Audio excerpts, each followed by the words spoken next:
আমরা যখন অনলাইনে জন্ম সার্টিফিকেট বা মৃত্যু সার্টিফিকেটের জন্য আবেদন করি তখন আমাদের একটি অ্যাকনলেজমেন্ট নাম্বার দিয়ে দেওয়া হয়। যে নাম্বার দিয়ে আমরা পরবর্তীতে সার্টিফিকেটের স্ট্যাটাস চেক করতে পারি যে সেটা হয়েছে কিনা বা কোন পর্যায়ে রয়েছে। সার্টিফিকেটটি জেনারেট হয়ে গেলে সেই অ্যাকনলেজমেন্ট নাম্বার দিয়ে আমরা সার্টিফিকেটটি ডাউনলোড করে নিতে পারি। কিন্তু অ্যাকনলেজমেন্ট নাম্বারটি যদি কোনোভাবে হারিয়ে যায় তাহলে সেটা কিভাবে পাবো? তাছাড়াও কোনো শিশুর হাসপাতালে জন্ম হয় বা কেউ মারা যায় তাহলে সেখান থেকে কিন্তু ডেথ সার্টিফিকেট বা বার্থ সার্টিফিকেটটি আবেদন করে দেয়। তখন কিন্তু আমাদের কোনো ধরনের অ্যাকনলেজমেন্ট নাম্বার প্রোভাইড করে না। তো আপনার অ্যাকনলেজমেন্ট নাম্বারটি যদি হারিয়ে যায় অথবা আপনার কাছে অ্যাকনলেজমেন্ট নাম্বার না থাকে তাহলে সেটা কিভাবে বের করবেন, তারপর স্ট্যাটাস কিভাবে চেক করবেন, আর যদি সার্টিফিকেট জেনারেট হয়ে যায় তাহলে সেটা কিভাবে ডাউনলোড করবেন তার সম্পূর্ণ প্রসেস আজকের ভিডিওর মাধ্যমে দেখাবো। চ্যানেলে নতুন হলে অবশ্যই চ্যানেলটি সাবস্ক্রাইব করবেন এবং পাশে থাকা বেল বাটনে ক্লিক করে নোটিফিকেশন অল করে দেবেন। আর যদি ভিডিওটি ফেসবুক থেকে দেখেন তাহলে অবশ্যই পেজটি ফলো করে আপনজনদের শেয়ার করে ইনফরমেশন দেওয়ার চেষ্টা করবেন। তো চলুন ভিডিও শুরু করা যাক।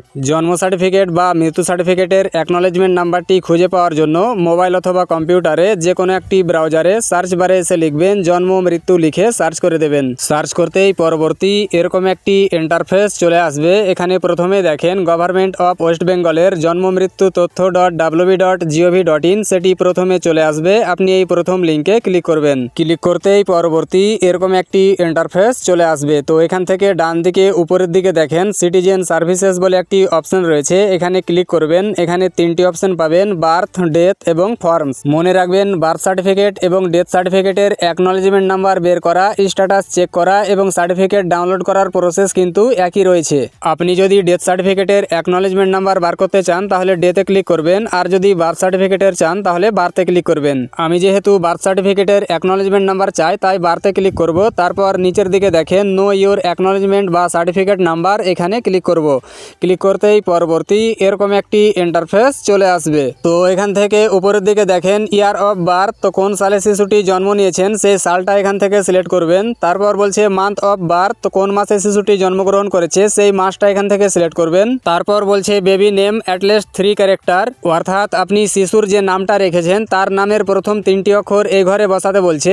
মনে রাখবেন যারা এমডি বা এমএসটি বা এ ধরনের কোনো ওয়ার্ড ইউজ করছেন তারাও অবশ্যই এমডি সহ আরও একটি ওয়ার্ড, অর্থাৎ আপনার নামের যে কোনো ওয়ার্ড হোক না কেন প্রথম 3টি ওয়ার্ড এই ঘরে টাইপিং করবেন। তারপর বলছে mother first name at least 3 character, অর্থাৎ শিশুর যে মায়ের নামটা রয়েছে তার নামের প্রথম যে 3টি অক্ষর রয়েছে সেই 3টি অক্ষর এই ঘরে টাইপিং করবেন। তারপর বলছে ফাদার নেম অ্যাটলিস্ট 3 ক্যারেক্টার, তো এখানে বাবার নাম দিতে বলছে, এটা ম্যান্ডেটারি না, তো এটা আপনি চাইলে দিতে পারেন অথবা নাও দিতে পারেন। তারপর বলছে মোবাইল নাম্বার, তো আপনি আবেদনের সময় যেই মোবাইল নাম্বারটি ব্যবহার করেছেন সেই মোবাইল নাম্বারটি এই ঘরে ইনপুট করবেন। এটা ম্যান্ডেটারি না, চাইলে দিতে পারেন অথবা নাও দিতে পারেন। আমি সাজেস্ট করব না দেওয়ার জন্য, কারণ অনেক সময় দেখেছি father name plus mobile number দেওয়াতে নো ডাটা ফাউন্ড দেখাচ্ছে। তো আপনি শুধুমাত্র সালটা এবং মাসটা সিলেক্ট করবেন, তারপর বেবি নেম এবং মাদার নেম দেবেন, তারপর সার্চে ক্লিক করবেন। সার্চে ক্লিক করতেই সেই ডেটে পুরো পশ্চিমবঙ্গে একই নাম দিয়ে যতগুলো মৃত্যু বা জন্ম হয়েছে সবগুলো কিন্তু নিচে শো করবে। তো এখানে প্রথমে দেখেন এন্ট্রি ডেট, অর্থাৎ আপনি যে ডেটে ফর্মটি ফিল আপ করেছিলেন সেই ডেটটা এখানে দেখাবে। তারপর বলছে বেবি নেম, আপনি যে নামটি রেখেছেন বাচ্চার সেই নামটি এখানে দেখাবে।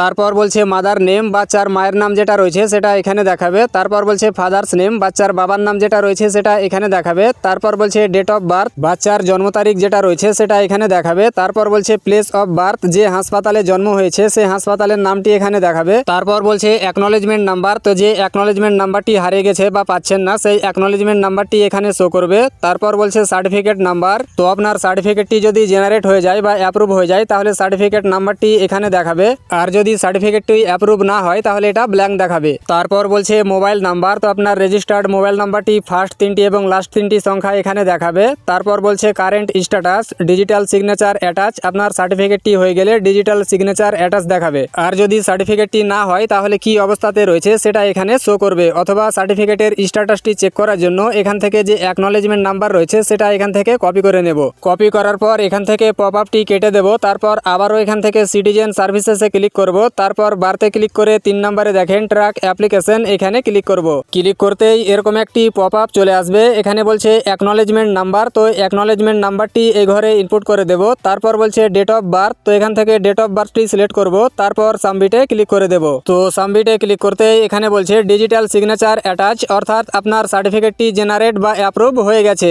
আর যদি এখানে সাবমিটেড বা সেন্ড টু হসপিটাল বা কি অবস্থাতে রয়েছে সেটা এখানে দেখিয়ে দেবে। তো সার্টিফিকেট সার্টিফিকেটটি যদি জেনারেট বা অ্যাপ্রুভ হয়ে যায় তাহলে কিভাবে ডাউনলোড করবেন চলেন দেখে নিই। ডাউনলোড করার জন্য এখান থেকে আবারও পপআপটি কেটে দেব, তারপর এখান থেকে আবারও সিটিজেন সার্ভিসেসে ক্লিক করব। আপনি যদি বার্থ সার্টিফিকেট ডাউনলোড করেন তাহলে বার্থে ক্লিক করবেন, আর যদি ডেথ সার্টিফিকেট ডাউনলোড করেন তাহলে ডেথে ক্লিক করবেন। আমি যেহেতু বার্থ সার্টিফিকেট ডাউনলোড করতে চাইছি তাই বার্থে ক্লিক করে এখানে দেখেন ডাউনলোড সার্টিফিকেট, এখানে ক্লিক করব। ক্লিক করতেই এখানে বলছে এন্টার অ্যাকনলেজমেন্ট বা সার্টিফিকেট নাম্বার। তো অ্যাকনলেজমেন্ট নাম্বার বা সার্টিফিকেট নাম্বারটি ইনপুট করার পর সার্চে ক্লিক করবেন। ক্লিক করতেই আপনার সার্টিফিকেটের সাথে রেজিস্টার্ড মোবাইল নাম্বারে একটি ওটিপি পাঠানো হবে। সেই ওটিপিটি এই এন্টার ওটিপি ঘরে ইনপুট করবেন, তারপর সাবমিটে ক্লিক করবেন। সাবমিটে ক্লিক করতেই আপনার সামনে এরকম একটি ডাউনলোড বাটন শো হয়ে যাবে। তো এখান থেকে ডাউনলোডে ক্লিক করবেন। ডাউনলোডে ক্লিক করতে সার্টিফিকেটটি দেখেন যে ডাউনলোড হয়ে গেছে। তো সার্টিফিকেটটি এখান থেকে ওপেন করে দেখাচ্ছি। তো দেখেন যে সার্টিফিকেটটি ডাউনলোড হয়ে গেছে। তো আপনার কাছে যদি অ্যাকনলেজমেন্ট নাম্বার না থাকে তাহলে কিভাবে নাম্বার বের করবেন, কিভাবে স্ট্যাটাস চেক করবেন, কিভাবে ডাউনলোড করবেন তার সম্পূর্ণ প্রসেস কিন্তু দেখিয়ে দিলাম। ভিডিওটি যদি ভালো লাগে তাহলে অবশ্যই শেয়ার করবেন, আর আপনি কোথা থেকে ভিডিওটি দেখছেন অবশ্যই কমেন্ট বক্সে লিখে জানিয়ে দেবেন।